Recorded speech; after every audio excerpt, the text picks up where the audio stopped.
আসসালামু আলাইকুম বন্ধুরা, শুনছেন গল্পকথা বাই রাবেয়া রাবু।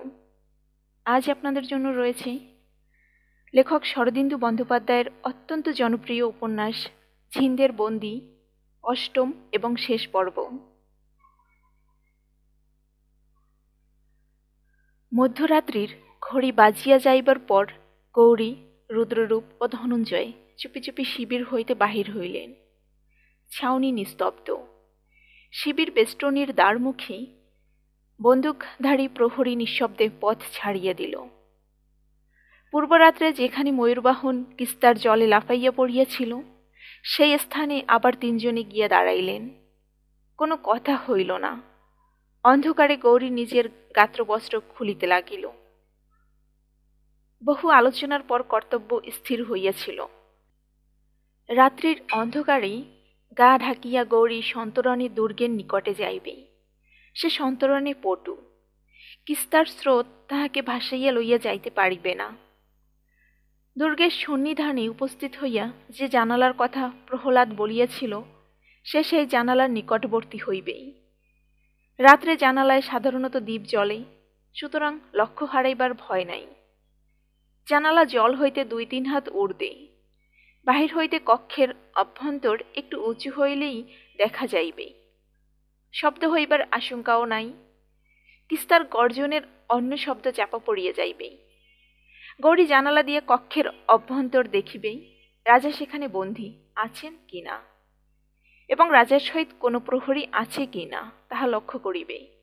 যদি না থাকে, তাহা হইলে রাজার দৃষ্টি আকর্ষণ করিয়া তাহার সহিত বাক্যালাপ করিবে। তারপর দুর্গের আভ্যন্তরিক অবস্থা বুঝিয়া রাজাকে উদ্ধারের আশ্বাস দিয়ে ফিরিয়া আসিবে।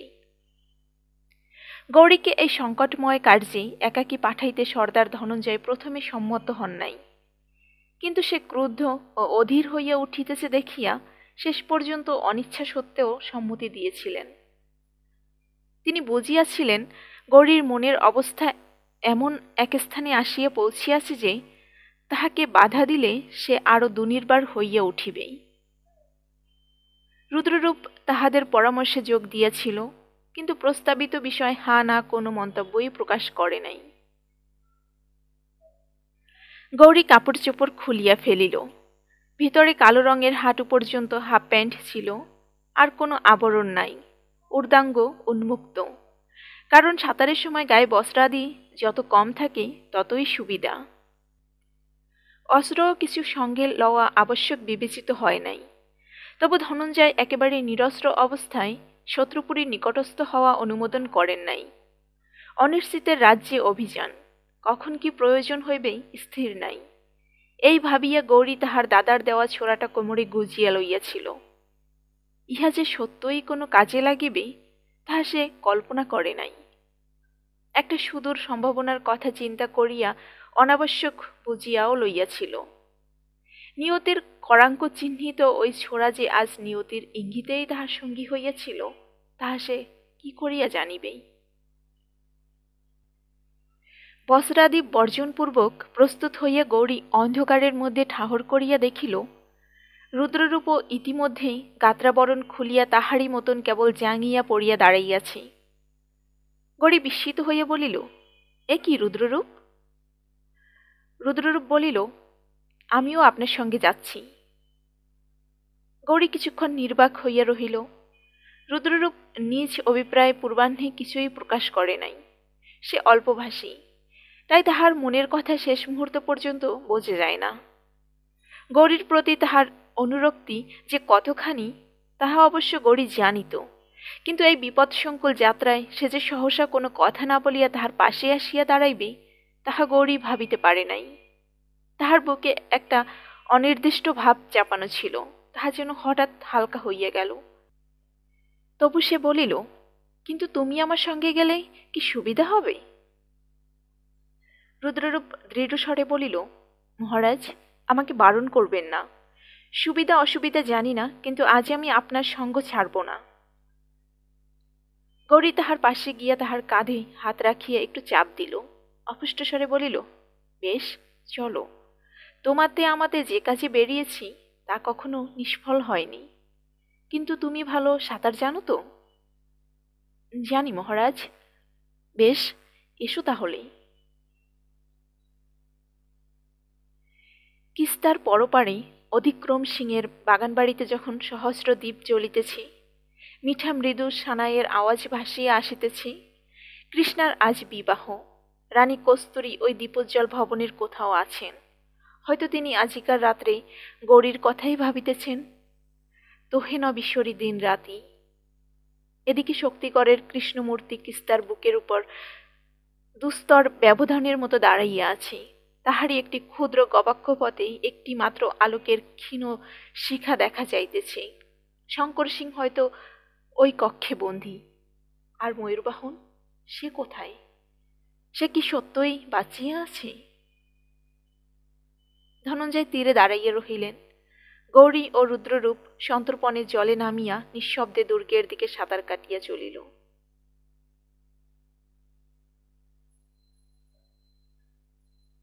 মিনিট দুই সজোরে হাত ছুড়িবার পর ঠান্ডা জল গা সওয়া হইয়া গেল। গৌরী দেখিল সাঁতার কাটিবার প্রয়োজন নাই। নদীর স্রোত তাহাদের সেই দীপান্বিত গবাক্ষের দিকেই টানিয়া লইয়া যাইতেছে।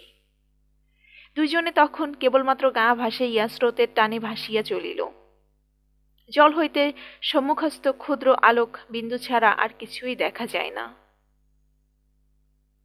চারিদিকে কেবল নক্ষত্রলোক খচিত মসীকৃষ্ণ জলরাশি। গৌরী ও রুদ্ররূপ যতই দুর্গের নিকটবর্তী হইতে লাগিল, জলের কল্লোলধ্বনি ততই বাড়িয়া চলিল। মগ্ন পাথরের সংঘাতে একটানা স্রোত ফুলিয়া ফাঁপিয়া এলোমেলোভাবে ছড়াইয়া পড়িতে লাগিল। গৌরী দেখিল তাহারা আর সিধা সেই গবাক্ষের দিকে যাইতেছে না। বাধাপ্রাপ্ত জলধারা তাহাদের ভিন্ন মুখে টানিয়া লইয়া চলিয়াছে। গৌরী প্রাণপণে সাঁতার কাটিয়া নিজের গতি নিয়ন্ত্রণের চেষ্টা করিল, কিন্তু কিছুক্ষণ চেষ্টা করিবার পর দেখিল বৃথা চেষ্টা। দুর্বার জলস্রোতে ইচ্ছামতো চলা অসম্ভব। নিরুপায়ভাবেই দুইজনে ভাসিয়া চলিল। ক্রমশ দুর্গের বিশাল ছায়ার তলে তাহারা আসিয়া পৌঁছিল। এখানে নক্ষত্রের ক্ষীণ দীপ্তিও অন্ধ হইয়া গিয়াছে। চোখের দৃষ্টি জমাট অন্ধকারের মধ্যে কোথাও আশ্রয় খুঁজিয়া পায় না। গবাক্ষের আলোকটিও বাম দিকের আলোড়িত তমিশ্রায় কখন ডুবিয়া গিয়াছে। দুর্গের প্রাচীর আর কত দূর তাহাও অনুমান করা অসম্ভব। গৌরীর ভয় হইতে লাগিল, এইবার বুঝি তাহারা সবেগে দুর্গের পাষাণ গাত্রে গিয়া আশ্রাইয়া পড়িবে। সে মৃদু স্বরে একবার রুদ্ররূপকে ডাকিল। রুদ্ররূপ তাহার দুই হাত অন্তরে তরঙ্গের সহিত যুদ্ধ করিতেছিল। ক্ষীণকণ্ঠে জবাব দিল। গৌরী বলিল, হুঁশিয়ার, সামনেই দুর্গ, জখম হইও না। রুদ্ররূপ বলিল, না, আপনিও সাবধান। অন্ধকারে গৌরী হাসিল। দুইজনেই দুজনকে সাবধান করিয়া দিল বটে, কিন্তু সত্যই দুর্গের গায়ে সবেগে নিক্ষিপ্ত হইলে কিভাবে আত্মরক্ষা করিবে কেহই ভাবিয়া পাইল না। বিক্ষুব্ধ জলরাশির বুকে তৃণখণ্ড, তাহাদের ইচ্ছার শক্তি কতটুকু? গৌরীর মনে হইল আজিকার এই নিঃসহায়ভাবে ভাসিয়া চলা তাহার জীবনের একটা বৃহত্তর সত্যের প্রতীক। দৈবিক খেয়ালের দুনির্বার টানে সে তো অনেক দিন হইতে ক্ষুদ্র তৃণখণ্ডের মতো ভাসিয়া চলিয়াছে। পাষাণ প্রাকারে নিক্ষিপ্ত হইয়া এতদিন চূর্ণ হইয়া যায় নাই কেন? ইহাই আশ্চর্য। কে জানে, হয়তো আজিকার জন্যই নিয়তি অপেক্ষা করিয়াছিল, তাহার লক্ষ্যহীন ভাসিয়া চলাকে পরিসমাপ্তির উপকূলে পৌঁছাইয়া দিবে। কিন্তু কোথায় সে উপকূল? বৈতরণীর এপারে না ওপারে? একটা প্রকাণ্ড ঢেউ এই সময় গৌরীকে বিপর্যস্ত নিমজ্জিত করিয়া তাহার উপর দিয়া বহিয়া গেল। ক্ষণিকের জন্য একটা মগ্ন পাথরের পিচ্ছিল অঙ্গ তাহাকে স্পর্শ করিল। তারপর জলের উপর মাথা জাগাইয়া সে দেখিল স্রোতের এলোমেলো গতি আর নাই। অপেক্ষাকৃত শান্ত জলে মন্থর একটা ঘূর্ণির মধ্যে সে ধীরে ধীরে পাক খাইতেছে। সম্ভবত জলমগ্ন পাথরগুলা এইখানে এমন একটা সুদৃঢ় প্রাচীর রচনা করিয়াছে, যাহাতে স্রোতের প্রবল গতি ব্যাহত হইয়া যায়। ওই বড় ঢেউটা গৌরীকে সেই মজ্জিত প্রাচীরের পরপারে আনিয়া দিল। ঘূর্ণির চক্রে আবর্তমান তাহার দেহটা দুর্গের দেয়ালে গিয়া ঠেকিল। এখানেও ডুব জল, মসৃণ দুর্গগাত্রে কোথাও অবলম্বন নাই। তবু এই শৈবাল পিচ্ছিল দেয়ালে হাত রাখিয়া গৌরীর মনে হইল সে একটা আশ্রয় পাইয়াছে। ক্ষণকাল জিরাইয়া লইয়া সে মৃদু কণ্ঠে ডাকিল, রুদ্ররূপ, কোথায় তুমি? রুদ্ররূপ জবাব দিল, এই যে দেয়ালে এসে ঠেকেছি। আপনি? আমিও। এসো, বাদিকে জানালাটা আছে, সেই দিকে যাওয়া যাক। দেয়াল ধরে ধরে এসো। আচ্ছা। তখন পৃথিবীর আদিম পঙ্কসজ্জার উপর অন্ধ মহিলতার মতো দুইজনে কেবল স্পর্শানুভূতির সাহায্যে ধীরে ধীরে অগ্রসর হইল। 10 মিনিট, 15 মিনিট এমনিভাবে কাটিয়া গেল, কিন্তু জানালার দেখা নাই। গৌরীর আশঙ্কা হইল, হয়তো তাহারা কখন অজ্ঞাতে জানালার নিচে দিয়া চলিয়া আসিয়াছে, জানিতে পারে নাই। সে পিছু ফিরিয়া রুদ্ররূপকে সম্বোধন করিতে যাইতেছিল, এমন সময় ঠিক মাথার উপরে একটা অত্যন্ত পরিচিত কণ্ঠের আওয়াজ শুনিয়া চমকিয়া উঠিল। তাহার অনুচ্চারিত স্বর কণ্ঠের মধ্যেই রুদ্ধ হইয়া গেল। সে ঘাড় তুলিয়া দেখিল, কিন্তু কিছুই দেখিতে পাইল না। জানালার আলো দূর হইতে দেখা যায়, কিন্তু নিচ হইতে তাহা অদৃশ্য। গৌরী ঊর্ধ্বে হাত বাড়াইয়া অনুভব করিয়া দেখিতে লাগিল। জানালার কিনারা হাতে ঠেকিল, জল হইতে 2-2.5 হাত মাত্র ঊর্ধ্বেই। আবার জানালার ভিতর হইতে পরিচিত কণ্ঠস্বর আসিল, বেঈমান, তুই আমাকে মেরে ফেল, আমি বেঁচে থাকতে চাই না। গৌরী নিজের গলার স্বর চিনিতে পারিল, কোথাও এতটুকু তফাত নাই। তাহার বুকের ভিতরটা কেমন যেন আনচান করিয়া উঠিল। মনে হইল সে নিজেই ওই কারাকূপে আবদ্ধ হইয়া মৃত্যু কামনা করিতেছে। এবার দ্বিতীয় কণ্ঠস্বর শোনা গেল, কসাইয়ের ছুরির মতো তীক্ষ্ণ, নিষ্ঠুর। কোমলতার বাষ্প পর্যন্ত কোথাও নাই। ব্যস্ত হইও না, দরকার হয়নি বলেই এতদিন মারিনি। তোমার প্রতি মমতাবশত নয়, কিন্তু আর দেরি নেই, আজই যা হোক একটা হবেই। কিছুক্ষণ নিস্তব্ধ। তারপর আবার শঙ্কর সিং কথা কহিল। এবার তাহার স্বর অত্যন্ত কাতর, মিনতি বিগলিত। উদিত, আমার প্রতি কি তোমার এতটুকু দয়া হয় না? আমায় ছেড়ে দাও ভাই, আমি রাজ্য চাই না, আমায় শুধু ছেড়ে দাও। আর তা হয় না, তোমার বন্ধু ধনঞ্জয় সর্দার সব মাটি করে দিয়েছে। কিন্তু আমি তো তোমার কোনো ক্ষতি করিনি, আমি তো তোমাকে সিংহাসন ছেড়ে দিচ্ছি। এখন তোমার সিংহাসন ছাড়া না ছাড়া সমান। ঝিন্দের গদিতে একটা বাঙালি কুত্তা বসে সর্দারি করছে। শয়তানের বাচ্চা মরেও মরে না। সে যদি মরতো তাহলে তোমার ফুসরত হয়ে যেত। যাক, আজকের কাজে আমি সিদ্ধ হই, তখন তোমার কথা ভেবে দেখব। এখন ঘুমোও। গৌরী গবাক্ষের কানায় আঙুল রাখিয়া বাহুর সাহায্যে ধীরে ধীরে নিজেকে তুলিয়া ঘরের মধ্যে উকি মারিল।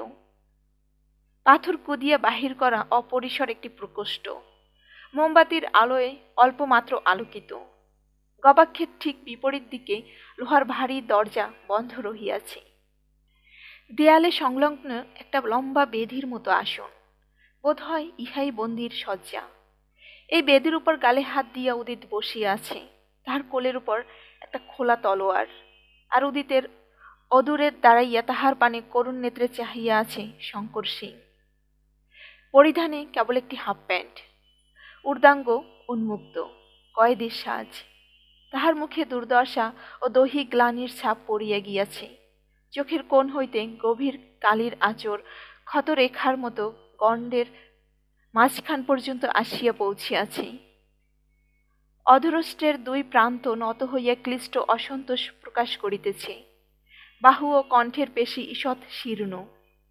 তবু অবস্থার নিদারুণ প্রভেদ সত্ত্বেও গৌরীর সহিত তার সর্বাঙ্গীন সাদৃশ্য অদ্ভুত। গৌরী সম্মোহিতের মতো শঙ্কর সিংয়ের পানে তাকাইয়া রহিল।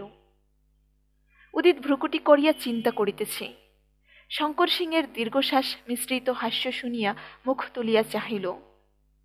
শঙ্কর সিং স্থলিত স্বরে বলিল, ঘুম ঘুম আমার আসে না। ঘুম না আসে, মদ খাও। বিরক্ত তাচ্ছিল্য ভরে ঘরের কোণের দিকে অঙ্গুলি নির্দেশ করিয়া উদিত উঠিয়া দাঁড়াইল। বদ্ধ কক্ষে বাতাসের অভাব বোধ হয় তাহাকে পীড়া দিতেছিল। সে জানালার দিকে অগ্রসর হইল। গৌরী নিঃশব্দে নিজেকে জলের মধ্যে নামাইয়া দিয়া জানালা ছাড়িয়ে দিল। আর এখানে থাকা নিরাপদ নয়। হাতড়াইতে হাতড়াইতে সে ফিরিয়া চলিল। রুদ্ররূপের গায়ে তাহার হাত ঠেকিল। তাহার কানের কাছে মুখ লইয়া গিয়া সে বলিল, ফিরে চলো। জানালা হইতে 25 গজ গিয়া তাহারা থামিল। রুদ্ররূপ জিজ্ঞাসা করিল, কি দেখলেন? গৌরী বলিল, শঙ্কর সিং আর উদিত।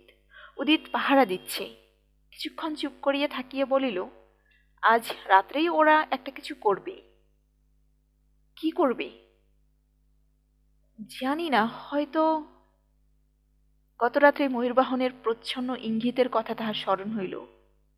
কি করিতে চায় উহারা? কোন দিক দিয়ে আক্রমণ করিবে? কস্তুরীর বিরুদ্ধে কি কোনো মতলব আটিতেছে? কিন্তু তাহাতে উহাদের লাভ কি? তাহাতে জিন্দের সিংহাসন তো সুলভ হইবে না। কিস্তার দক্ষিণ কূলে কৃষ্ণার বিবাহ উৎসবের দ্বীপগুলি এক ঝাঁক খদ্দতের মতো মিটমিট করিতেছে। দক্ষিণ কূল অন্ধকার। গৌরী ভাবিল, আর এখানে থাকিয়া লাভ নাই। শঙ্কর সিংয়ের সহিত কথা কহিবার সুযোগ হইবে না। স্বয়ং উদিত তাহাকে পাহারা দিতেছে। সম্ভবত উদিত আর ময়ূরবাহন পালা করিয়া পাহারা দিয়া থাকে।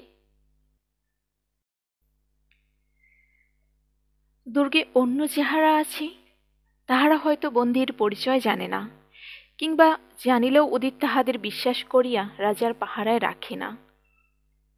দুর্গে আর কাহারা আছে? 2-4 জন অনুগত ভৃত্য আর 2-4 জন রাজদ্রোহী বন্ধু। আশ্চর্য! এই মুষ্টিমেয় লোক লইয়া উদিত একটা রাজ্যের সমস্ত শক্তিকে তাচ্ছিল্য ভরে ব্যর্থ করিয়া দিতেছে। এইসব অফলপ্রসূ চিন্তা ত্যাগ করিয়া গৌরী ফিরিবার উপক্রম করিতেছে। হঠাৎ নিকটেই যাতা ঘোরানোর মতো গড়গড় শব্দে সে থামিয়া গেল। পরক্ষণেই একটা ভৌতিক হাসির শব্দ যেন দুর্গের পাথর ভেদ করিয়া তাহার কানে ভাসিয়া আসিল। গৌরীর সর্বাঙ্গের স্নায়ুপেশী সহসা শক্ত হইয়া উঠিল। ময়ূরবাহনের হাসি, তবে সে মরে নাই। কিন্তু হাসির শব্দটা আসিল কোথা হইতে? সতর্কভাবেই একবার এদিক ওদিক চাহিতেই গৌরী ক্ষিপ্র হস্তে রুদ্ররূপকে টানিয়া দুর্গের দেয়ালের গায়ে একেবারে সাটিয়া গেল। মাত্র 5-6 হাত দক্ষিণে দুর্গের গাত্রে পীতবর্ণ আলোকের একটি চতুষ্কোণ দেখা দিয়েছে। যাতার মতো গড়গড় শব্দ করিয়া এই চতুষ্কোণ প্রস্থে বাড়িতে লাগিল। প্রায় 8 ফুট উঁচু ও 6 ফুট চওড়া একটি দ্বার ধীরে ধীরে কর্কশ অসমতল দেয়ালে আত্মপ্রকাশ করিল। গুপ্তদ্বার! এই পথেই গতরাত্রে ময়ূরবাহন দুর্গে ফিরিয়াছিল। গৌরী ও রুদ্ররূপ নিঃশ্বাস রোধ করিয়া দেখিতে লাগিল। কয়েকজন লোকের অস্পষ্ট কথা শব্দ গুপ্তদ্বারের অভ্যন্তর হইতে ভাসিয়া আসিল, যেন তাহারা একটা ভারী জিনিস বহন করিয়া আনিতেছে। ক্রমে একটি ক্ষুদ্র ডিঙির অগ্রভাগ দ্বারমুখে বাহির হইয়া আসিল। আস্তে, হুঁশিয়ার! ময়ূরবাহনের গলা। নৌকা ছপাত করিয়া জলে পড়িল। ময়ূরবাহন দড়ি ধরিয়াছিল, টানিয়া নৌকা দ্বারের মুখে লইয়া আসিল। স্বরূপ দাস, তুমি মোটা মানুষ, আগে নৌকায় নামো। একজন স্থূলকায় লোক সন্তর্পণে নৌকায় নামিল। দ্বার ধরো। এবার তুমি। আরেকজন নৌকায় নামিল। তখন দড়ি নৌকার মধ্যে ফেলিয়া দিয়া ময়ূরবাহন লঘু পদে নৌকায় লাফাইয়া পড়িল। নৌকা টলমল করিয়া উঠিল। ময়ূরবাহন হাসিল, সেই বিজয়ী বেপরোয়া হাসি।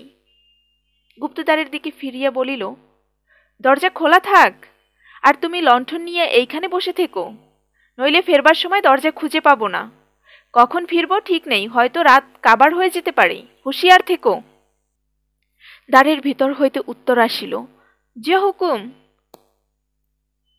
ময়ূরবাহন বলিল, দ্বার চালাও। ক্ষুদ্র তরি 3 জন আরোহী লইয়া পলকের মধ্যেই অন্তর্হিত হইয়া গেল। গৌরী চক্ষের সমস্ত শক্তি প্রয়োগ করিয়া দেখিবার চেষ্টা করিল নৌকাটা কোন দিকে যাইতেছে, কিন্তু কিছুই নির্ধারণ করিতে পারিল না। আকাশ ও জলের ঘন তমিশ্রার মধ্যে নৌকা যেন মিশিয়া নিশ্চিহ্ন হইয়া গেল। 5 মিনিট নিঃশব্দে কাটিল। তারপর গৌরী রুদ্ররূপের মাথাটা নিজের মুখের কাছে টানিয়া আনিয়া চুপি চুপি বলিল, রুদ্ররূপ, তুমি তাঁবুতে ফিরে যাও। রুদ্ররূপ সচকিতে বলিল, আর আপনি? আমি এই পথেই দুর্গে ঢুকব। কিন্তু গৌরী সারাশির মতো আঙুল দিয়া রুদ্ররূপের কাঁধ চাপিয়া ধরিয়া বলিল, আমার হুকুম, বিরক্তি করো না। এমন সুযোগ আর আসবে না। তুমি তাঁবুতে ফিরে গিয়ে ধনঞ্জয় আর 20 জন সিপাহী নিয়ে দুর্গের পুলের মুখে লুকিয়ে থাকবে। আমি দুর্গের ভেতর ঢুকছি। যেমন করে পারি দুর্গের সিং দরজা খুলে দেব, বুঝেছ? বুঝেছি। রুদ্ররূপের স্বর আজ্ঞাবাহী সৈনিকের মতো ভাবহীন। গুপ্তদ্বারে একটা মাত্র লোক আছে, সে আমাকে আটকাতে পারবে না। তারপর দুর্গের ভিতরকার অবস্থা বুঝে যেমন করে হয় করব। উদিত রাজাকে ভাড়া দিচ্ছে, ময়ূরবাহন নেই। দুর্গে হয়তো কয়েকজন চাকর বাকর মাত্র আছে। এই সুযোগ। ময়ূরবাহন ফেরবার আগে কার্যোদ্ধার করতে হবে। তুমি যাও, আর দেরি করো না। জো হুকুম। রুদ্ররূপ সাঁতার দিবার উপক্রম করিল। গৌরী আস্তে আস্তে তাহাকে ছাড়িয়ে দিয়া বলিল, স্রোত ঠেলে যেতে পারবে না। তুমি বরং স্রোতে গা ভাসিয়ে যাও। দুর্গে পেরিয়ে কিনারায় উঠতে পারবে। রুদ্ররূপ নিঃশব্দে চলিয়া গেল। এতক্ষণ দিকব্যাপী অন্ধকারের মধ্যে তবু একজন সহচর ছিল। এখন সেও গেল। গৌরী একা। ছোরাটা সে কোমর হইতে হাতে লইল। তারপর অতি সাবধানে গুপ্তদ্বারের দিকে অগ্রসর হইল। জল হইতে এক হাত উচ্চে গুপ্তদ্বার। গৌরী কোণ হইতে সরীসৃপের মতো মাথা তুলিয়া ভিতরে দৃষ্টি প্রেরণ করিল। সম্মুখে একটা লণ্ঠন জ্বলিতেছে। তাহার উপরে কি আছে দেখা যায় না। ক্রমে দৃষ্টি অভ্যস্ত হইলে গৌরী দেখিল সুরঙ্গের মতো গুপ্তদ্বার ভিতরের দিকে চলিয়ে গিয়াছে। অস্পষ্ট অন্ধকার। হয়তো অপর প্রান্তে দুর্গের উপর উঠিবার সোপান আছে।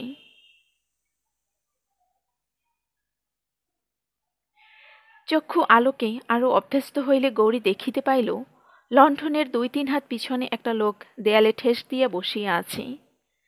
তাহার মুখ দেখা যাইতেছে না। একটা হাত কপালের উপর ন্যস্ত। বোধ হয় একাকী বসিয়া বসিয়া চিন্তা করিতেছি, কিংবা তন্দ্রাচ্ছন্ন হইয়া পড়িয়াছি। সুরঙ্গের মধ্যে আর কেহ নাই। গৌরী একবার চক্ষু মুদিয়া নিজেকে স্বস্ত সংযত করিয়া লইল। তারপর দ্বারের কানায় ভর দিয়া জল হইতে উঠিয়া সিক্ত দেহে দ্বার মুখে দাঁড়াইল। উপবিষ্ট লোকটা অব্যক্ত শব্দ করিয়া ধর্মর করিয়া উঠিয়া দাঁড়াইল। গৌরী ছোরা তুলিয়া এক লাফে তাহার সম্মুখীন হইল। মহারাজ! গৌরী উদ্যত ছোরা অর্ধপথে রুখিয়া গেল। কণ্ঠস্বর পরিচিত। গৌরী লণ্ঠনের আলোকে লোকটার ত্রাস বিস্ময় বিকৃত মুখের পানে চাহিল। মুখখানা চেনা চেনা। কোথায় তাহাকে দেখিয়াছি? তারপর সহসা স্মৃতির দ্বার উদ্ঘাটিত হইয়া গেল। গৌরীর হাতের ছোরা মাটিতে পড়িয়া গেল। সে বিপুল আবেগে তাহাকে 2 হাতে আলিঙ্গন করিয়া ধরিয়া প্রায় চিৎকার করিয়া উঠিল, প্রহ্লাদ!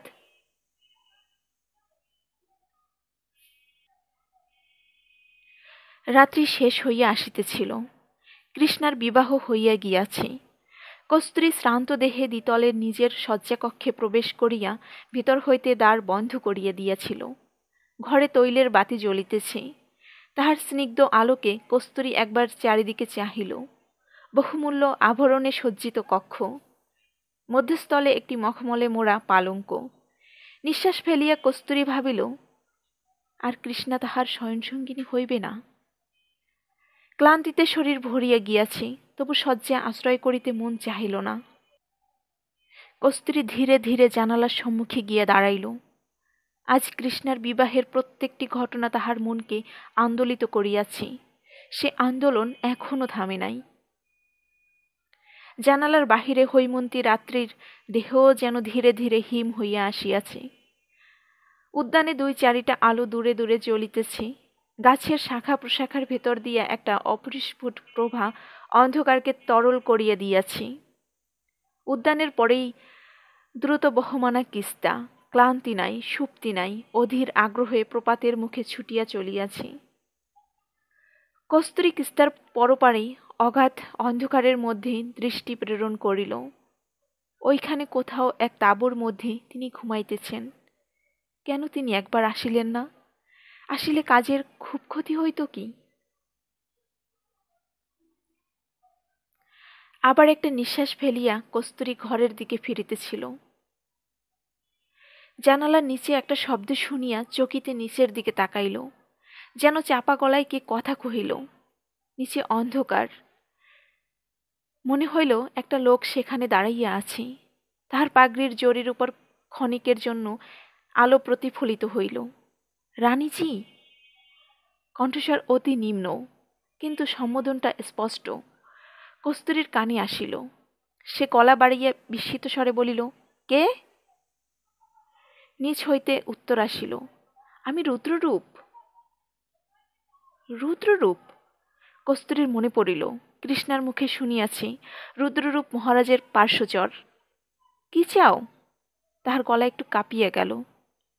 পূর্ববাদ চাপা গলায় আওয়াজ আসিল, রানীজি, মহারাজ এসেছেন, ঘাটে দাঁড়িয়ে আছেন, আপনার সঙ্গে একবার দেখা করতে চান। কস্তুরী জানালা হইতে একটু সরিয়ে গিয়া দুই হাতে বুক চাপিয়া কিছুক্ষণ দাঁড়াইয়া রহিল। তিনি আসিয়াছেন, কিন্তু এই শেষ রাত্রে কেন? নির্জনে দেখা করিতে চান বলিয়াই কি আজ বিবাহ বাসরে আসেন নাই? সে আবার জানালা দিয়া মুখ বাড়াইল। পুনশ্চ স্বর শুনিতে পাইল, রানীজি, দোষ নেবেন না, মহারাজ আপনার সঙ্গে দেখা করেই চলে যাবেন। বড় জরুরি ব্যাপারে তাকে কালই চলে যেতে হবে, তাই একবার। কিছুক্ষণ নীরব। তারপর, আচ্ছা আমি যাচ্ছি, তুমি দাঁড়াও। কস্তুরীর কথাগুলি শিউলি ফুলের মতো অন্ধকারে ঝরিয়া পড়িল। ঘরের মধ্যস্থলে দাঁড়াইয়া সে একবার ভাবিল, কাহাকেও সঙ্গে লইবে, কিন্তু কৃষ্ণা ছাড়া আর তো কাহাকেও সঙ্গে লওয়া যায় না। অথচ কৃষ্ণাকে এখন ডাকা সম্ভব নয়, কিন্তু প্রয়োজন কি? সে একাই যাইবে। ওড়না গায়ে জড়াইয়া লইয়া সে নিঃশব্দে দ্বার খুলিল। কেহ কোথাও নাই। বৃহৎ প্রাসাদের অপরাংশের সকলে তখনও আমোদে মগ্ন। যে কয়জন দাসী রানীর পরিচর্যায় নিযুক্ত ছিল, রানী শয়নকক্ষে প্রবেশ করিবার পর তাহারাও চলিয়ে গিয়াছে। লঘুপদে কস্তুরী নিচে নামিয়া গেল। সেই লোকটি জানালা নিচে অপেক্ষা করিতেছিল। একবার ভালো করিয়া তাহাকে দেখিয়া লইয়া আভূমি অবনত হইয়া অভিবাদন করিল। কস্তুরীও তাহার মুখ অস্পষ্ট দেখিতে পাইল। এই রুদ্ররূপ? সে রুদ্ররূপকে পূর্বে দেখে নাই। পুরুষ সসম্মানে কহিল, এইদিকে রানীজি, এইদিকে। তাহার অনুসরণ করিয়া কম্রবক্ষে কস্তুরী ঘাটের দিকে চলিল।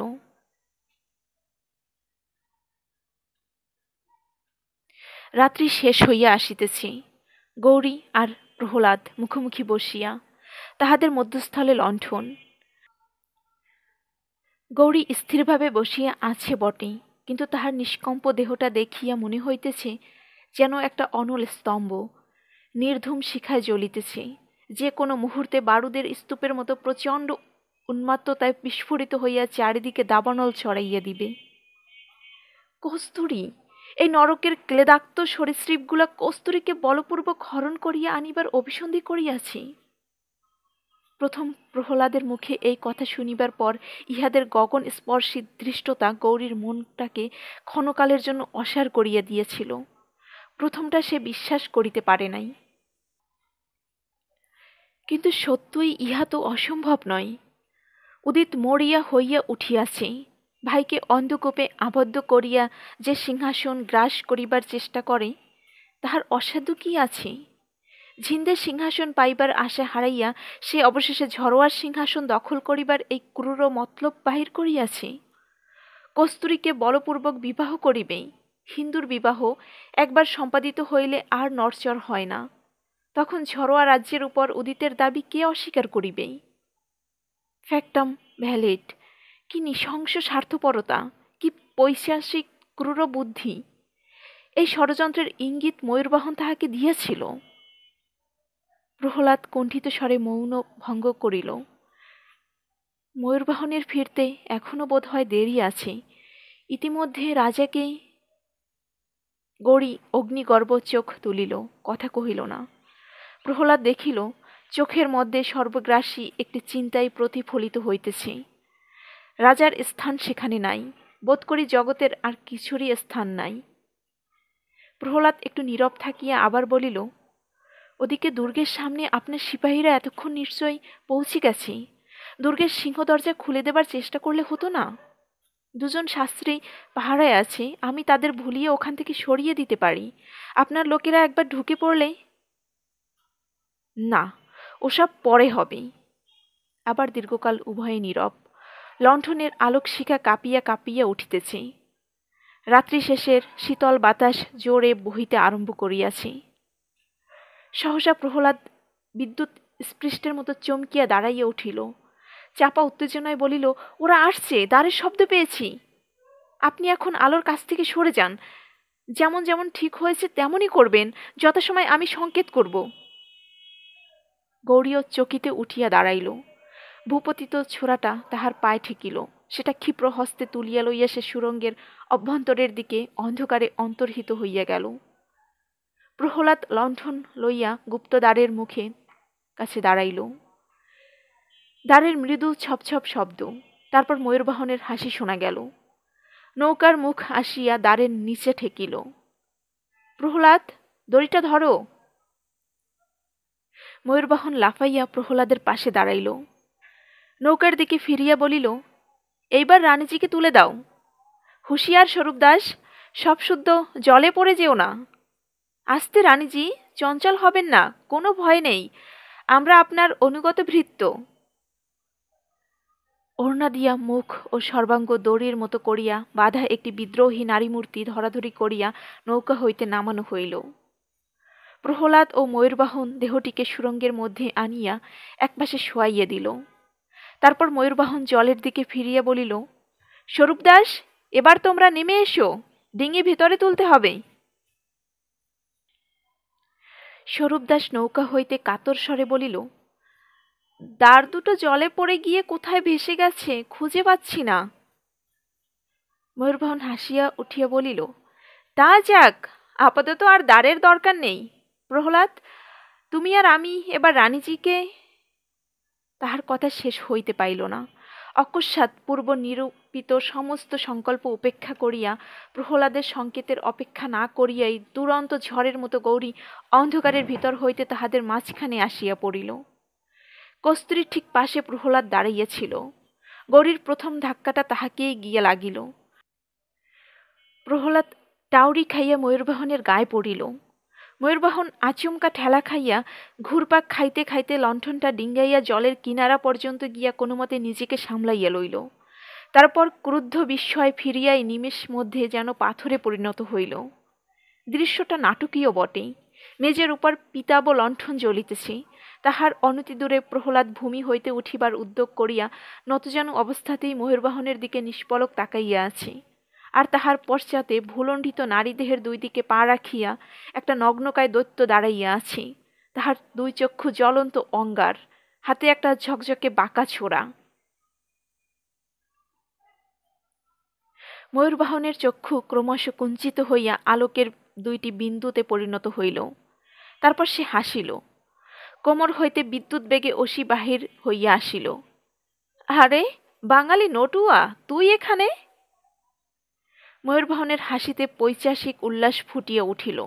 সে তরবারি হস্তে এক পদ অগ্রসর হইল। বাগের গুহায় গলা বাড়িয়েছিস? হাহা, বাঙালি নটুয়া, আজ তোকে কে রক্ষা করবে?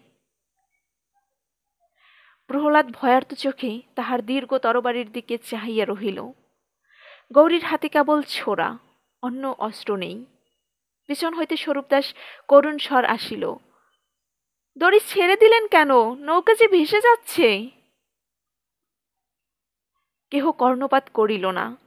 ময়ূরবাহন গৌরীর দিকে আরেক পদ অগ্রসর হইল। প্রহ্লাদ সহসা নতজানু অবস্থা হইতে লাফাইয়া উঠিয়া বিকৃত স্বরে চিৎকার করিয়া উঠিল, মহারাজ পালান! ময়ূরবাহনের সাপের মতো চোখ প্রহ্লাদের দিকে ফিরিল। তুই বেইমানি করেছিস, আগে তোকেই শেষ করি। প্রহ্লাদ তখন ময়ূরবাহনের তরবারি নাগালের মধ্যে ছিল না। ময়ূরবাহন আর এক পা আগে আসিয়া তরবারি তুলিল। প্রহ্লাদের কানের পাশ দিয়া সাই করিয়া একটা শব্দ হইল। একটা আলোর রেখা যেন তাহার পিছন হইতে ছুটিয়ে গিয়া ময়ূরবাহনের পঞ্জরের নিচে গাঁথিয়া গেল। তার ডান হাতে উত্থিত তরবারি। ময়ূরবাহন নিশ্চলভাবে কিছুক্ষণ দাঁড়াইয়া রহিল। তাহার অধরের রক্তিম হাসি ধীরে ধীরে ফ্যাকাশে হইয়া গেল। তারপর উত্থিত তরবারিটা ঝনঝন শব্দে পাথরের মেঝেয় পড়িল। ময়ূরবাহন কিন্তু পড়িল না। একটা অর্ধচন্দ্রাকৃতির পাক খাইয়া সে নিজেকে খাড়া করিয়া রাখিল। আমূলবিদ্ধ ছোড়ার মুঠ ধরিয়া সেটাকে নিজের দেহ হইতে টানিয়া বাহির করিবার নিষ্ফল চেষ্টা করিল। তাহার মুখ বুকের উপর নত হইয়া পড়িল। চোখে কাচের মতো একটা দৃষ্টিহীন স্বচ্ছতার আবরণ পড়িয়া গেল। স্থলিত পদে গুহাদ্বারের কিনারা পর্যন্ত গিয়া যেন অসীম বলে নিজেকে রক্ষা করিবার চেষ্টা করিল, কিন্তু পারিল না। মাতালের মতো দুইবার টলিয়া হঠাৎ কাত হইয়া জলের মধ্যে পড়িয়া গেল। প্রহ্লাদ এতক্ষণ জ্বরের মতো অনড় হইয়া দাঁড়াইয়াছিল। এখন সচেতন হইয়া ব্যগ্র বিস্ফোরিত নেত্রে গৌরীর পানে তাকাইল। গৌরী তেমনি দাঁড়াইয়া আছে, শুধু তাহার হাতে ছোড়া নাই। প্রহ্লাদ ছুটিয়া জলের কিনারায় গিয়া উকি মারিল। ময়ূরবাহনের দেহ সেখানে নাই, হয়তো ডুবিয়ে গিয়াছে।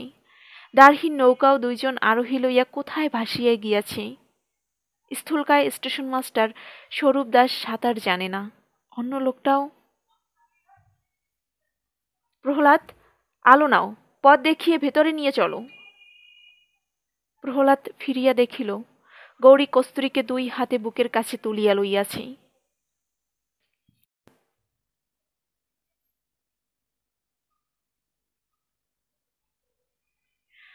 রাত্রি শেষ হইতে আর বিলম্ব নাই। দুর্গের উপরিভাগে একটি কক্ষ, বোধ হয় অস্ত্রাগার। চারিদিকের দেয়ালে সেকালের প্রাচীন অস্ত্র, ঢাল, তলোয়ার, বল্লম ইত্যাদি সজ্জিত রহিয়াছে। এতদ্যতীত ঘরটি নিরাভরণ। এই ঘরের দ্বারের কাছে সেই লণ্ঠন আলো বিকীর্ণ করিতেছে, আর ঘরের মধ্যস্থলে গৌরী ও কস্তুরী দাঁড়াইয়া আছে। আলোর পিতাব অস্পষ্টতায় দুইজনকে পৃথকভাবে দেখা যাইতেছে না। কস্তুরীর দুই বাহু গৌরীর কণ্ঠে দৃঢ়বদ্ধ, মুখখানি ক্লান্ত, মুদিত কুমুদের মতো তাহার নগ্ন বক্ষে নামিয়া পড়িয়াছে। গৌরীর বাহু এমনভাবে কস্তুরীকে বেষ্টন করিয়া আছে যেন সে বন্ধন ইহজীবনে আর খুলিবে না। দুইজনই নীরব। কেবল গৌরী মাঝে মাঝে অস্পষ্ট ক্ষুধিত স্বরে বলিতেছে, কস্তুরী, কস্তুরী, কস্তুরী। কস্তুরী সাড়া দিতেছে না। সে কি মূর্ছিতা, অথবা নিজের দুর্বগাহ অনুভূতির অতলে ডুবিয়ে গিয়াছে? রানী। গৌরী তাহার কানের কাছে মুখ লইয়া গিয়া ডাকিল। একবার কস্তুরী চোখ খুলিল। ধীরে ধীরে গৌরীর মুখের কাছে মুখ তুলিয়া ধরা ধরা অপুষ্ট স্বরে বলিল, রাজা। গৌরী মর্মছেরা হাসি হাসিল। রাজা নয়, সব তো বলেছি কস্তুরী, আমি নগণ্য বিদেশী। এবার ছেড়ে দাও, কর্তব্য শেষ করে চলে যাই। কস্তুরীর হাত দুইটি ক্রমশ শিথিল হইয়া গৌরীর কণ্ঠ হইতে খসিয়া পড়িল। সে একটু সরিয়া দাঁড়াইল, কিন্তু তেমনি ধীর অচঞ্চল স্বরে বলিল, চলে যাবে? তাছাড়া আর তো পথ নেই কস্তুরী, তুমি ঝিন্দের বাগদত্তা রানী। বেশ, যাও, আমারও কিস্তা আছে। না না না, ও কথা নয় কস্তুরী, আমি মরি ক্ষতি নেই, কিন্তু তুমি? আমি ঝিন্দের রানী হবার জন্য বেঁচে থাকব। অতি ক্ষীণ হাসি কস্তুরীর অদর প্রান্তে দেখা দিয়েই মিলাইয়া গেল। তুমি যাও, তোমার কর্তব্য করো গিয়ে, আমার কর্তব্য আমি জানি। কস্তুরী, ভালোবাসার কাছে আমাদের প্রাণ তুচ্ছ, সে আমি জানি, কিন্তু ইচ্ছে করে মরবে কেন? যদি বেঁচে থাকি, দূর থেকে দুজনে দুজনকে ভালোবাসবো। হলেই বা তুমি ঝিন্দের রানী, তোমার ভালোবাসা তো চিরদিন আমার থাকবে।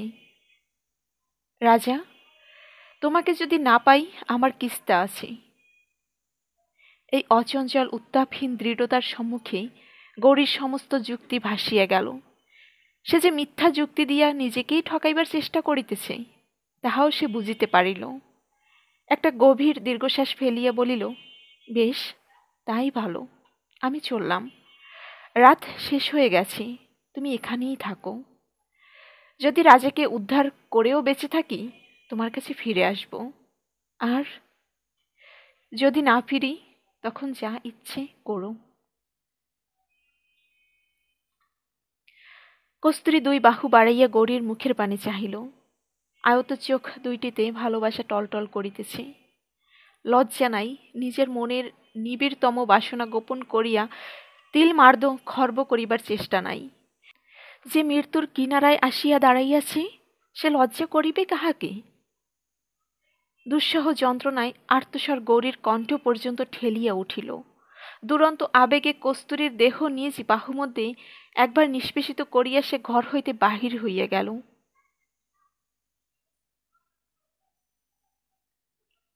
প্রহ্লাদ, একটা অস্ত্র আমাকে দাও। প্রহ্লাদ তলোয়ার দিল। সেটা হাতে লইয়া গৌরী হঠাৎ হাসিল, বলিল, চলো এবার উদিতের সঙ্গে দেখা করি। বাঙালি কুত্তার উপর তার বড় রাগ। প্রহ্লাদ, এই তলোয়ার দিয়ে ঝিন্দের সমস্ত মানুষকে হত্যা করা যায় না? তুমি, আমি, উদিত, ধনঞ্জয়, রুদ্ররূপ, শত্রু মিত্র কেউ বেঁচে থাকবে না। প্রহ্লাদ ভিতরের ব্যাপার বুঝিতে আরম্ভ করিয়াছিল, চুপ করিয়া রহিল। গৌরী বলিল, রাজার কোঠ ঘরের পথ দেখিয়ে নিয়ে চলো। লণ্ঠন হস্তে প্রহ্লাদ আগে আগে চলিল। কয়েক প্রস্থ অপরিসর সিঁড়ি নামিয়া তাহারা অবশেষে এক গোলকধাঁধার মধ্য স্থানে উপস্থিত হইল। সুরঙ্গের মতো একটা বদ্ধ সংকীর্ণ গলি বাঁকা হইয়া কোথায় চলিয়া গিয়াছে। তাহার একপাশে ক্ষুদ্র ক্ষুদ্র লোহার দরজা। গৌরী বুঝিল এগুলি দুর্গের প্রাচীন কারাকক্ষ। ইহাদেরই গবাক্ষ বাহির হইতে দেখা যায়। এই গলির একটা বাক্যের মুখে এক বদ্ধ দরজার সম্মুখে প্রহ্লাদ দাঁড়াইল। গৌরীকে একটা চোখের ইঙ্গিতে জানাইয়া আস্তে আস্তে কবাটে টোকা মারিল। ভেতর হইতে শব্দ আসিল, কে? আমি প্রহ্লাদ, দরজা খুলুন, ময়ূরবাহন ফিরেছেন। দরজার খিঞ্জির খোলা শব্দ হইল। গৌরী প্রহ্লাদের কানে কানে বলিল, তুমি যাও, দুর্গের সিংদরজা খোলার ব্যবস্থা করো। প্রহ্লাদ আলো লইয়া দ্রুত অদৃশ্য হইয়া গেল। উদিত দরজা খুলিয়া দেখিল গলিতে অন্ধকার। কক্ষের ভিতরের ক্ষীণ আলোকে কাহার চেহারার রেখা দেখা গেল। দরজার উপর দাঁড়াইয়া উদিত বলিল, প্রহ্লাদ, এ কি, আলো আনুনি কেন? ময়ূরবাহন ফিরেছে? রানীকে এনেছে? সে দরজার বাহিরে আসিয়া দাঁড়াইল। প্রহ্লাদ, তুমি কোথায়? রানীকে এনেছে ময়ূরবাহন? তাহার কণ্ঠস্বরে একটা জঘন্য লুব্ধতা প্রকাশ পাইল। গৌরী তাহার দুই হাত দূরে দাঁড়াইয়াছিল। দাঁতে দাঁত চাপিয়া তলোয়ারখানা উদিতের বুকের মধ্যে প্রবেশ করাইয়া দিল। উদিতের কণ্ঠ হইতে একটা বিস্ময়সূচক শব্দ বাহির হইল, আর সে কথা কহিল না। নিঃশব্দে দরজার সম্মুখে পড়িয়া গেল। গৌরী তাহার মৃতদেহ লঙ্ঘন করিয়া কক্ষে প্রবেশ করিল। শঙ্কর সিং মলিন শয্যায় উঠিয়া বসিয়াছিল। ধীরে ধীরে দাঁড়াইল। মোমবাতির আলোয় দুইজনে পরস্পরের মুখের পানে চাহিল। শঙ্কর সিংয়ের দেহটাও উদিতের দেহের মতোই নশ্বর, শুধু তলোয়ারের একটা আঘাতের ওয়াস্তা। তারপর অদ্ভুত হাসিয়া গৌরী বলিল, শঙ্কর সিং, তোমাকে উদ্ধার করতে এসেছি। রাত্রি আর নাই। পূর্বাকাশে উষা ঝলমল করিতেছে। দুর্গপ্রাকারের পাশে দাঁড়াইয়া দুই শঙ্কর সিং অরুণায়মান কিস্তার পানে তাকাইয়া আছে। প্রাকারের কোলে কোলে তখনও রাত্রির নষ্টাবশেষ অন্ধকার জমা হইয়া আছে। পাশাপাশি দুই শঙ্কর সিং, চেহারা ও বেশভূষার কোনো প্রভেদ নাই। দুইজনেই বক্ষ বাহুবদ্ধ করিয়া চিন্তা করিতেছে। একজন ভাবিতেছে, ফুরাইয়া আসিল, আমার ঝিন্দের খেলা ফুরাইয়া আসিল। ওই দুর্গের দ্বার খুলিল, ধনঞ্জয় আসিতেছে, আর দেরি নাই। আরেকজন ভাবিতেছে, কি ভাবিতেছে সে নিজেই জানে না। বোধ করি সুসংলগ্ন চিন্তা করিবার শক্তিও তাহার নাই। প্রাকার ক্রোড়ের অন্ধকারে কি একটা নড়িল, কেহ লক্ষ্য করিল না। উভয়ের দৃষ্টি দুর্বিন্যস্ত। ধনঞ্জয় ও রুদ্ররূপ দুর্গে প্রবেশ করিয়াছে। পাথরের অঙ্গনে তাহাদের জুতার কঠিন শব্দ শোনা যাইতেছে। প্রহ্লাদের গলার আওয়াজ ভাসিয়া আসিল। সে পথ নির্দেশ করিয়া লইয়া আসিতেছে। আবার অন্ধকার প্রাকারের ছায়ায় কি নড়িল। দুই শঙ্কর সিং নিশ্চল হইয়া দাঁড়াইয়া আছে। পিছনে অস্পষ্ট শব্দ শুনিয়া দুজনেই ফিরিল। একটি নারী মূর্তি তাহাদের অদূরে আসিয়া দাঁড়াইয়াছে। কস্তুরী। দুই শঙ্কর সিং তেমনি দাঁড়াইয়া রহিল। সহসা পাংশু নারীমূর্তি অপুষ্ট চিৎকার করিয়া তাহাদের কি বলিতে চাহিল, কিন্তু বলিবার পূর্বেই প্রাকারের ছায়াশ্রয় হইতে একটি মূর্তি বাহির হইয়া আসিল। মূর্তিটা টলিতেছে, সর্বাঙ্গ দিয়া জল ঝরিয়া পড়িতেছে, হাতে ছোড়া। ছোড়া একজন শঙ্কর সিংয়ের বুকে বিঁধিল, আমূল বিঁধিয়া গেল। শুধু সোনার কাজ করা মুঠ উষালোকে ঝিকমিক করিতে লাগিল। নিয়তির করাঙ্ক চিহ্নিত ছোড়া। এতদিনে বুঝি তাহার কাজ শেষ হইল। আততায়ী ও আহত একসঙ্গে পড়িয়া গেল। শঙ্কর সিং নিশ্চল, মরণাহত ময়ূরবাহনের শেষ নিঃশ্বাস বায়ুর সঙ্গে একটা অপুষ্ট হাসির শব্দ বাহির হইয়া আসিল। বিজয়ী বেপরোয়া বিদ্রোহী ময়ূরবাহন। ধনঞ্জয় ও রুদ্ররূপ মুক্ত তরবারি হস্তে প্রবেশ করিল। একজন শঙ্কর সিং তখনও স্থাণুর মতো দাঁড়াইয়া আছে, আর তাহার অদূরে একটি পাংশু নারীমূর্তি ধীরে ধীরে সংজ্ঞা হারাইয়া মাটিতে লুটাইয়া পড়িবার উপক্রম করিতেছে। ধনঞ্জয় ক্ষিপ্র দৃষ্টিতে একবার সমস্ত দৃশ্যটা দেখিয়া লইলেন। তারপর কর্কশ কণ্ঠে হুকুম দিলেন, রুদ্ররূপ, এখানে আর কাউকে আসতে দিও না।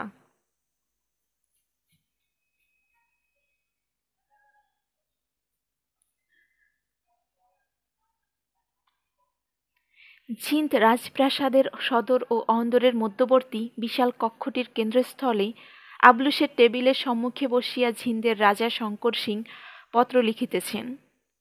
চারিদিকের খোলা জানালার বাহিরে রৌদ্র প্রফুল্ল প্রভাত।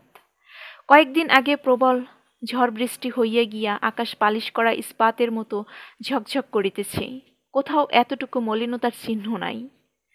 শঙ্কর সিং পত্র লিখিতেছেন বটেই, কিন্তু নিবিষ্ট মনে পত্র শেষ করিবার অবকাশ পাইতেছেন না। ঘরের দ্বারে রুদ্ররূপ পাহারায় আছে এবং প্রাসাদের সদরে স্বয়ং ধনঞ্জয় বাঘের মতো থাবা পাতিয়া বসিয়া আছেন। তবুও রাজদর্শন প্রার্থী সম্ভ্রান্ত জনগণের স্রোত ঠেকাইয়া রাখা যাইতেছে না। ডাক্তার গঙ্গানাথের দোহাই পর্যন্ত কেহ মানিতেছে না। শক্তিগড় দুর্গে রাজার প্রতি হিংসুক উদিতের আক্রমণ ও রাজার অসাধারণ বাহুবলে উদিত, ময়ূরবাহন প্রভৃতির মৃত্যুর কথা রাষ্ট্র হইয়া গিয়াছে। উদিত যে রাজাকে দুর্গে নিমন্ত্রণ করিয়া লইয়া গিয়া বিশ্বাসঘাতকতাপূর্বক তাহাকে হত্যা করিবার চেষ্টা করিয়াছিল, এ কথা কাহারও অবিদিত নাই। মন্ত্রী বজ্রপাণি ভার্গব ও সর্দার ধনঞ্জয় এই শোচনীয় ভ্রাতৃবিরোধের কাহিনী গোপন করিতে চাহিয়াছিলেন, কিন্তু তাহাদের চেষ্টা ব্যর্থ হইয়াছে। সত্য কথা চাপিয়া রাখা যায় না, প্রকাশ হইয়া পড়িবেই। তাই গত কয়েকদিন ধরিয়া দেশের গণ্যমান্য ব্যক্তিগণ ক্রমাগত রাজাকে অভিনন্দন জানাইয়া যাইতেছেন। তাহাদের শুভাগমনের ফাঁকে ফাঁকে পত্র লিখন চলিতেছে। যার হাতে চিঠি পাঠালাম তার নাম প্রহ্লাদ চন্দ্র দত্ত। সে বাঙালি, যদিও তার ভাষা শুনলে সে বিষয়ে সন্দেহ জন্মাতে পারে, কিন্তু ভাষা যাই হোক, প্রহ্লাদ খাঁটি বাঙালি। গত কয়েকদিন ধরে আমি কেবলই ভাবছি, প্রহ্লাদ যদি বাঙালি না হতো। অনেককে বলতে শুনেছি বাঙালির ভাই ভাই মিল নেই, যেখানে দুটি বাঙালি সেইখানেই ঝগড়া। মিথ্যে কথা। বিদেশে বাঙালির মতো বাঙালির বন্ধু আর নেই। যদি সন্দেহ হয়, প্রহ্লাদকে স্মরণ করো। রুদ্ররূপ দ্বারের পর্দা ফাঁক করিয়া জানাইল, ঝরোয়ার বিজয়লালকে সঙ্গে লইয়া ধনঞ্জয় আসিতেছেন। শঙ্কর সিং অসমাপ্ত পত্র সরাইয়া রাখিলেন। বিজয়লাল মিলিটারি স্যালুট করিয়া একখানি পত্র রাজার হাতে দিল। ঝরোয়ার মন্ত্রিমণ্ডলের পক্ষ হইতে রাজকীয় লেফাফা দুরস্থ পত্র, দেওয়ান লিখিয়াছেন। অভিনন্দন ও শুভেচ্ছা জ্ঞাপন করা হইয়াছে। পত্রে চোখ বুলাইয়া শঙ্কর সিং বিজয়লালের দিকে দৃষ্টি তুলিলেন। গম্ভীর মুখে জিজ্ঞাসা করিলেন, রানী কস্তুরীবাই ভালো আছেন? আছেন মহারাজ। মহারাজের গম্ভীর মুখের এক কোণে একটু হাসি দেখা দিল। আর কৃষ্ণাবাই, তিনি ভালো আছেন? বিজয়লাল অবিচলিত মুখে কেবল একবার মাথা ঝুঁকাইল। রাজা ধনঞ্জয়ের দিকে ফিরিয়া বলিল, সর্দার, সুবাদার বিজয়লালকে আমি আমার খাস পার্শ্বচর নিযুক্ত করতে চাই। এ বিষয়ে দরবারের সঙ্গে যে লেখাপড়া করা দরকার তা আজই যেন করা হয়। যে হুকুম মহারাজ। রাজা মস্তকের একটি সংকেতে উভয়ে বিদায় নিলেন। তোমার পায়ে পড়ি অচল বৌদি, দেরি করো না, যত শিগগির পারো দাদাকে নিয়ে চলে এসো। তোমাদের জন্য যে কি ভয়ঙ্কর মন কেমন করছে তা বলতে পারি না।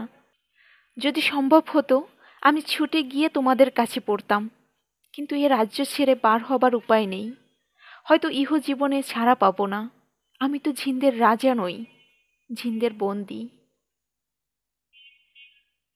রুদ্ররূপের ফ্যাকাশে মুখ ক্ষণকালের জন্য পর্দার ফাঁকে দেখা গেল। ত্রিবিক্রম সিং আসছেন। কিছুক্ষণ ত্রিবিক্রমের সঙ্গে অভিনন্দনের অভিনয় চলিল। তারপর শঙ্কর সিং সহসা গম্ভীর হইয়া বলিলেন, ত্রিবিক্রম সিং, আমি আপনার মেয়ে চম্পাদের জন্য পাত্র স্থির করেছি। ত্রিবিক্রম ঈষৎ চমকিত হইয়া মামুলি ধন্যবাদ জ্ঞাপন করিলেন। তারপর দুইবার কাশিয়া পাত্রের নামধাম জানিতে চাহিলেন। শঙ্কর সিং কহিলেন, ভারী সৎপাত্র, আমার দেহরক্ষী রুদ্ররূপ। চম্পাও তাকে পছন্দ করে। ত্রিবিক্রম মনে মনে অতিশয় বিব্রত হইয়া উঠিয়াছেন। তাহার মুখ দেখিয়াই বোঝা গেল। তিনি গলার মধ্যে নানা প্রকার শব্দ করিতে লাগিলেন। শঙ্কর সিং যেন লক্ষ্য করেন নাই, এমনইভাবে বলিলেন, ময়ূরবাহন মরেছে, তার কেউ ওয়ারিশ নেই। আমি স্থির করেছি ময়ূরবাহনের জায়গির রুদ্ররূপকে বকশিস দেব। ত্রিবিক্রমের মুখের মেঘ কাটিয়া গেল। তিনি সবিনয় রাজার স্তুতি বাচন করিয়া জানাইলেন যে রাজার অভিরুচির বিরুদ্ধে তাহার কোনো কথাই বলিবার ছিল না এবং কোনো কালেই থাকিতে পারে না। আরও কিছুক্ষণ সদালাপের পর তিনি বিদায় লইলেন। রাজকার্যে ভয়ানক ব্যস্ত আছি, ঘটকালি করছি। এই মাত্র একটি বিয়ে ঠিক করে ফেললাম। পাত্র আর পাত্রী পরস্পরকে গভীরভাবে ভালোবাসে, কিন্তু মেয়ের বাপ এ বসেছিল। যা হোক, অনেক কষ্টে তাকে রাজি করেছি। প্রণয় যুগলের মিলনে আর বাধা নেই। বৌদি, বাড়ি ছেড়ে আসবার সময় তোমাকে বলেছিলাম, মনে আছে, যে তুমি যা চাও, অর্থাৎ বউ, তাই এবার একটা ধরে নিয়ে আসবো। একটি বউ জোগাড় হয়েছে। আমাদের বংশে বেমানান হবে না, তোমারও বোধ হয় পছন্দ হবে। কিন্তু তুমি তাকে বরণ করে ঘরে না তুললে যে কিছুতেই হবে না বৌদি। তুমি এসো এসো এসো। তোমরা না এলে কিচ্ছু ভালো লাগছে না। তার নাম কস্তুরী। নামটি ভালো নয়? মানুষটিকে বোধ হয় আরও ভালো লাগবে। সে একটা দেশের রাজকন্যা, কিন্তু আগে থাকতে কিছু বলবো না। যদি চিঠিতেই কৌতূহল মিটে যায় তাহলে হয়তো তুমি আসবে না। এত্তালা না দিয়েই চম্পা প্রবেশ করিল। রাজা মুখ তুলিয়া চাহিলেন, কি চম্পা দেই? চম্পা রাজার পাশে দাঁড়াইয়া অনুযোগের স্বরে বলিল, আজকাল কিছু না খেয়েই দরবার করতে চলে আসছেন। আপনাকে নিয়ে আমি কি করি বলুন তো? খাওয়া হয়নি? তাই তো ভুলে গিয়েছিলাম। আপনি ভুলে যান, কিন্তু আমাকে যে ছটফট করে বেড়াতে হয়, রুদ্ররূপের কি একটু আক্কেল নেই? মনে করিয়ে দিতে পারে না? হ্যাঁ, ভালো কথা। চম্পা, তোমার বাবা এসেছিলেন। রুদ্ররূপকে তুমি বিয়ে করতে চাও শুনে তিনি খুব খুশি হয়ে মত দিয়ে গেছেন। চম্পার মুখ রাঙা হইয়া উঠিল। সে ঘাড় বাঁকাইয়া কি একটা কথা বলিতে যাইতেছিল, থামিয়া গিয়া হাত নাড়িয়া যেন কথাটাকে দূরে সরাইয়া দিয়া বলিল, ওসব বাজে কথা শুনবার আমার সময় নেই। আপনার জন্য কি নিয়ে আসবো বলুন? দুটো আনারসের মোরব্বা আর এক পাত্র গরম শরবত। রাজা চিঠিতে মনোনিবেশ করিয়া বলিলেন, দরকার নেই। চম্পা বলিল, তাহলে এক বাটি গরম দুধ। বিরক্ত করো না চম্পা, আমি এখন ভারী জরুরি চিঠি লিখছি। কিন্তু কিছু তো খাওয়া দরকার একেবারে। রাজা হাঁকিলেন, রুদ্ররূপ। রুদ্ররূপ শঙ্কিত মুখে প্রবেশ করিল। চম্পার প্রতি কঠোর দৃষ্টিপাত করিয়া রাজা হুকুম করিলেন, তুমি চম্পাদের হাত ধরো। রুদ্ররূপ কিছুক্ষণ হতভম্ব হইয়া রহিল। তারপর ফাঁসির আসামির মতো কঠোর ভাব করিয়া চম্পার একটি হাত ধরিল। রাজা বলিলেন, বেশ শক্ত করে ধরেছ? আচ্ছা, এবার ওকে নিয়ে যাও। ক্ষীণকণ্ঠে রুদ্ররূপ বলিল, কোথায় নিয়ে যাব? তোমার বাড়িতে।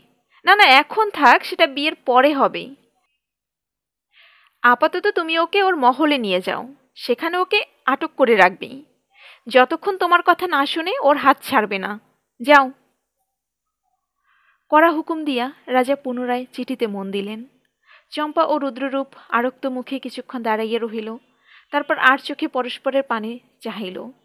দুইজনেরই ঠোঁটের কুলে কুলে হাসি ভরিয়া উঠিল। রাজা যখন চিঠিতে নিমগ্ন হইয়া গিয়াছে, পা টিপিয়া টিপিয়া উভয়ে দ্বারের দিকে চলিল। পর্দার উপারে গিয়াই চম্পা সজোরে হাত ছাড়াইয়া লইল। তারপর রুদ্ররূপের বুকে একটা আচমকা কিল মারিয়া হাসিতে হাসিতে পালাইল। ঝিন্দের মহারাজ শঙ্কর সিং বিদেশীদের খুব খাতির করেন। তোমরা এলে রাজপ্রসাদেই অতিথি সৎকারের ব্যবস্থা হবে। তাছাড়া রাজকীয় প্রকাণ্ড জাদুঘরের ভার নেবার জন্য একজন পণ্ডিত লোকের দরকার। দাদা ছাড়া আর তো যোগ্য লোক দেখি না। এত কথা লেখবার আছে যে কিছুই লেখা হচ্ছে না। তোমরা কবে আসবে? দাদাকে বলো, তার দেওয়া ছোরাটা কিস্তার জলে ভেসে গেছে। ছোরার আসল অধিকারী সেটা বুকে করে নিয়ে গেছে। দুঃখ করবার কিছু নেই। ভালো কথা, গৌরীশঙ্কর রায় নামক একজন বাঙালি যুবক ঝিন্দে বেড়াতে এসেছিল। সম্প্রতি তার মৃত্যু হয়েছে। কবে আসবে? প্রণাম নিও। ইতি দেবপদ শ্রী মনমহারাজ শঙ্কর সিং।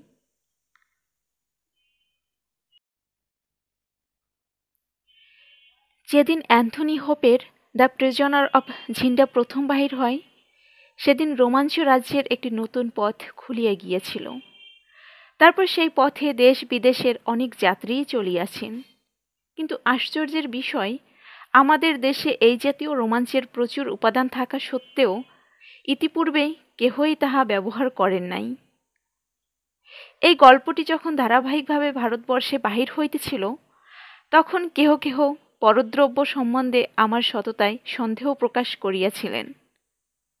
গল্পের শিরোনামায় বড় বড় অক্ষরে যে নামটি ছাপা হইতেছিল, তাহার প্রতি বোধহয় এই সন্দিগ্ধ ভদ্রমহোদয়গণের দৃষ্টি পড়ে নাই। পড়িলে বুঝিতে পারিতেন নামকরণ ধারা বংশপরিচয় স্বীকার করিয়া লওয়া হইয়াছে। অলমিতি শ্রী শরদিন্দু বন্দ্যোপাধ্যায়, মালাট, পৌষ 1345।